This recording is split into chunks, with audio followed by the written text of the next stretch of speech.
Facts are facts. And now, this is an expression that Mr. Malone, Mr. Fluker, Mr. Surplus, you would not be familiar with. We won the cup.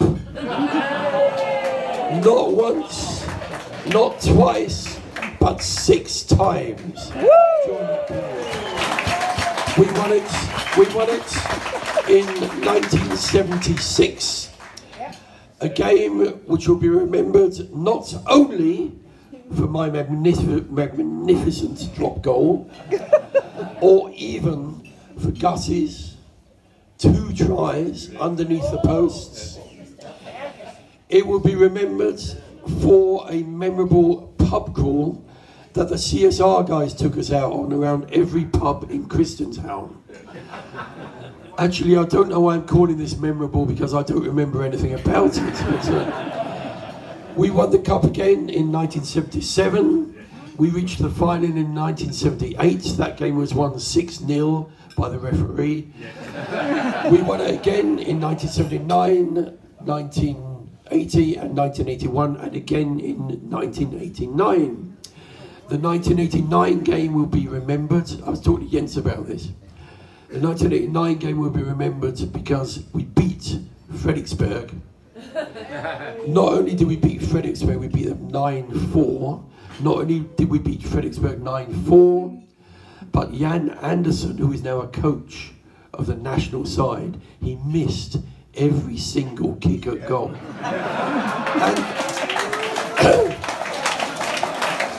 And three of them were right in front of the post. I kid you not.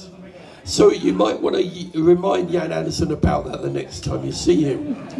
I should also mention that all of our 9 points were scored by Mark Manderson, sitting over there. Has he mentioned that yet?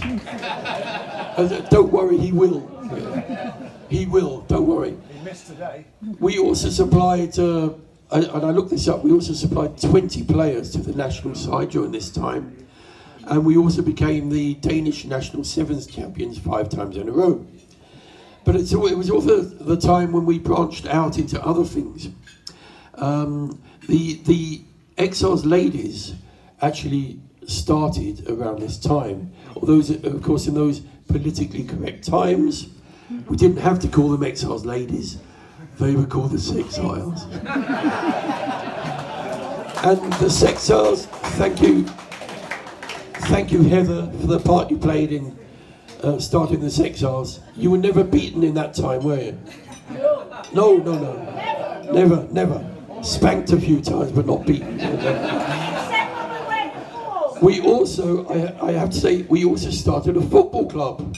The Exiles Football Club raised its ugly head. As far as I could gather, you needed 2 qualifications to play for the Exiles Football Club. You needed to be absolutely crap at rugby, and you needed to be Scottish. And it ran for about 1.5 years, and then it steadily died. It couldn't find enough Scots.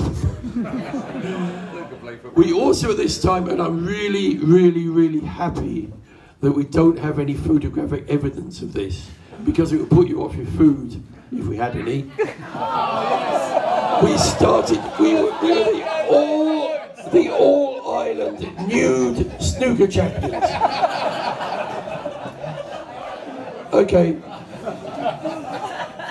I actually asked if we had a photo. That is not a photo of the all-Ireland nude snooker champions. That is actually taken at a committee meeting in 1985,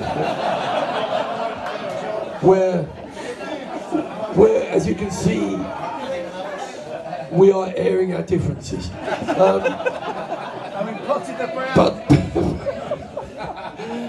But almost certainly the most famous offshoot of the Exiles around this time was, of course, Copenhagen Choral Society. Now, Copenhagen Choral Society was a pseudonym under which we travelled as Exiles. There it is, as total Exiles on tour during the entire 1980s. And the reason we had to tour under the name of Copenhagen Choral Society runs back to a the first tour I organised, in fact, in, I think it's 1980.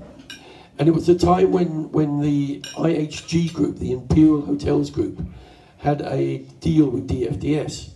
And what you could do is you could go over on the ferry with DFDS on the Thursday night, stay at an IHG hotel in London on the Saturday and Sunday, on the Friday and Saturday night, and go back to Copenhagen on the ferry on the Sunday night.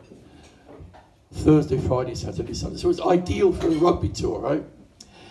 And we about 25 of us went on this first tour. There was 20 Exiles and about 5 or 6 guys from CSR. Were you there, Christian? Niels? Henry VIII. Henry, that's it. And we stayed.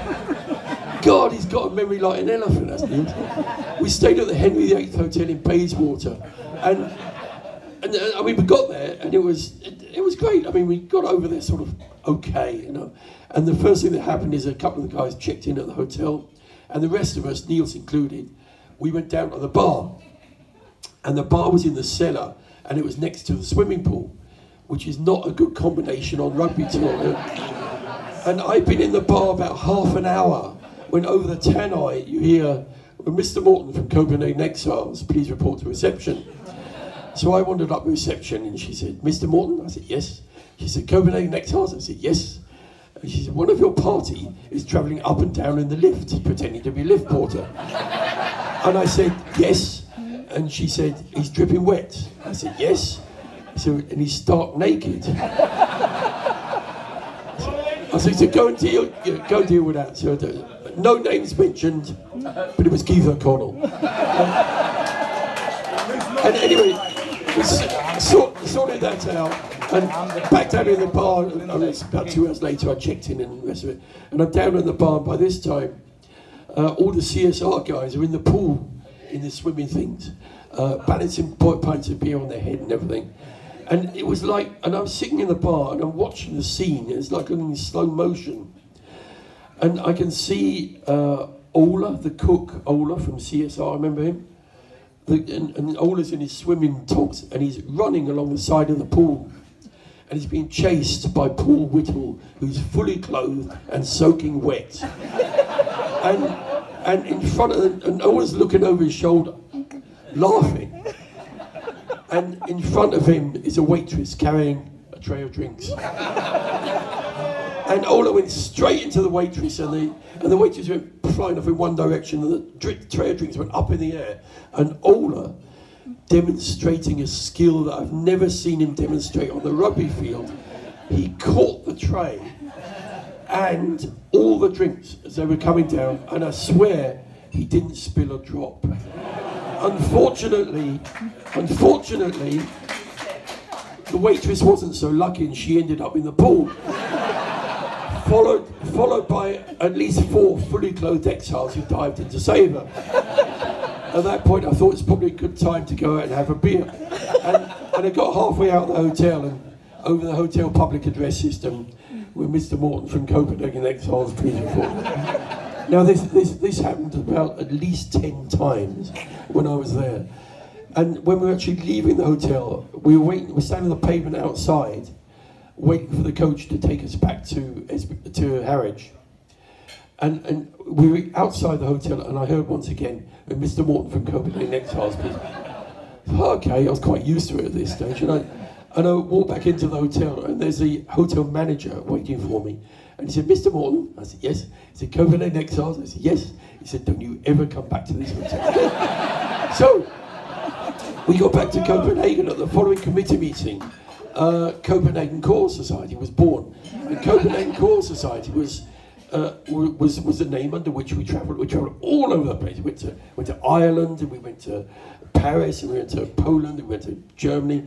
But our favourite place was always London, simply because IHG had this deal with DFDS. And we went there several times. The only problem was that we eventually ran out of IHG hotels to stay at. And the last time we travelled as Copenhagen Core Society was in 1989. And again, it was a trip that I'd organised. And I should have seen the writing on the wall, because both Mick Duffy, who's no longer with us, and Dave Greenlees, who sadly is still with us. They were both on the same trip. And this is not a good formula, I tell you. Mick, he did the gentlemanly thing and he got arrested before we got off the ferry. So he never made the hotel. But Dave Greenlees did. Dave Greenlees was, however, dressed as Dave Greenlees normally is on a tour. Does anyone know Dave Greenlees? Yeah. In other words, he wasn't wearing anything except a white bedsheet that he'd stolen from his cabin on the boat. And he was pretending to be the lead role in Ghostbusters. And he was going around terrorising everyone, going, "Where are you from? Ghostbusters." Anyway, we got to the hotel and there was a posse of exiles trying to hide Dave from the hotel staff. And I'm at the reception desk trying to check everybody in. And Dave got free from his posse of minders and came charging up to the reception desk and shouting, "Where you from? Ghostbusters!" And he was sick all over the receptionist. And Dave being Dave, of course, he's a gentleman, and he whipped off his bedsheet and started trying to. So it's a stark naked Dave trying to. She was actually petrified. Now, I wasn't aware that they had panic buttons in hotels, but apparently IHG have panic buttons in their hotels, and there were security guards coming from everywhere. And at this stage, I thought it's a good time to take a key and go up to my room. And so I took a key and sidled out and went up to my room, and I got halfway up to my room, and over the public address system, we're Mr. Morton from Copenhagen Core Society. Please report to reception. So I went down to reception, and there's a head of hotel security waiting for me, and he was not a happy bunny, and he wanted to chuck us all out of the hotel. He's never going to have people from DFDS again, and all the rest of it. It was not good. But somehow, and I still don't know how I did this, I managed to persuade him to let us stay at the hotel, but only after I'd given him my name, which was Nikolai Mortensen, and my address, which was the address of the clubhouse on Rooskere that we had at the time, and my mobile telephone number. Now, I didn't have a mobile telephone, but he got a number anyway. You know? So he was quite satisfied because he was under the impression that he could contact us at any time and I'd sort it all out. And this is not a word of a lie. After that meeting with him, I went up to my room. I was actually sharing with Neil, and Neil will confirm this. I went up to the room and I picked up my wallet and my match ticket, and I never returned to the hotel until Sunday afternoon. And Where were you, Nick? Sunday afternoon, Don't tell Susie. I was under a bar in a pub.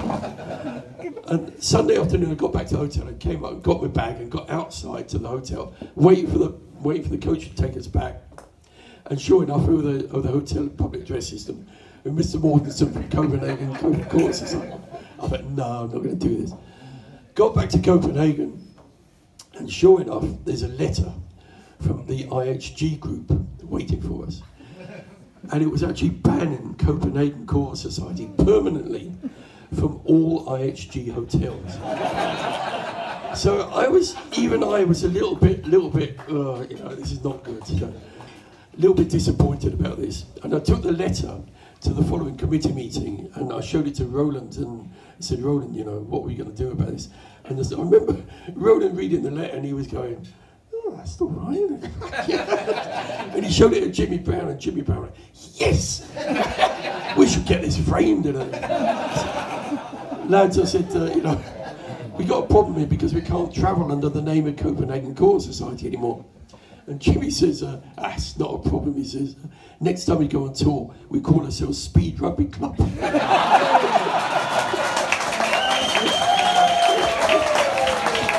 True story. There is a tiny little postscript to this because, as I say, I left Copenhagen in 1990 to go and work for Citibank in London in corporate cash management. And one of my chief clients was IHG. But it was no problem because I was only dealing with the treasury and the finance centre, so I wasn't involved with security at all. And it was fine for about a year, and then I found myself at a corporate do that Citibank was sponsoring in Canary Wharf in London, and I was sitting next to an EVP from an executive vice president from IHG, and you know, I wasn't sure if I'd worked with this guy before or not, so I sort of sat down and spoke to him and said, "So are you with Treasury or the Finance Centre?" And he said, "Actually, neither. We've had some cancellations. I'm head of hotel security." Now, I don't know if you've ever had a conversation with somebody sitting next to you, and you're trying to hide your face like this. It's bloody difficult, but I managed it. Anyway, the conversation went something like this. I said, "You're in charge of getting rid of terrorists out of your hotels, are you?" He said, "Yeah, but we've never had any problems with terrorists, really." "Do you know what the worst possible people are in the hotel?" I said, No, do tell." And he said, "Hen parties." He said, "Hen parties is bloody women. You know, they can't take their drinks and they fall down pissed out their heads, and you get charged with sexual harassment when you try and move them. They're absolutely terrible." And I said, "So I suppose you've had to ban a few hen parties, have you?" And he says, "No," he says, "the only people we've ever had to ban was a male voice choir." And I said, a male voice choir? I said, "That's amazing. These Welshmen, you can't trust them." "Oh," he said, "they weren't from Wales, they were from Denmark.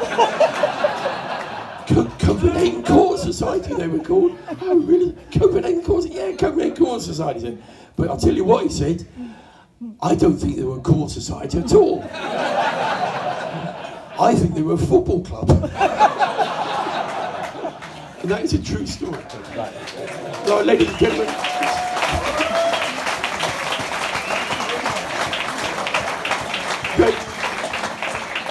great to see so many people here tonight from all corners of the globe.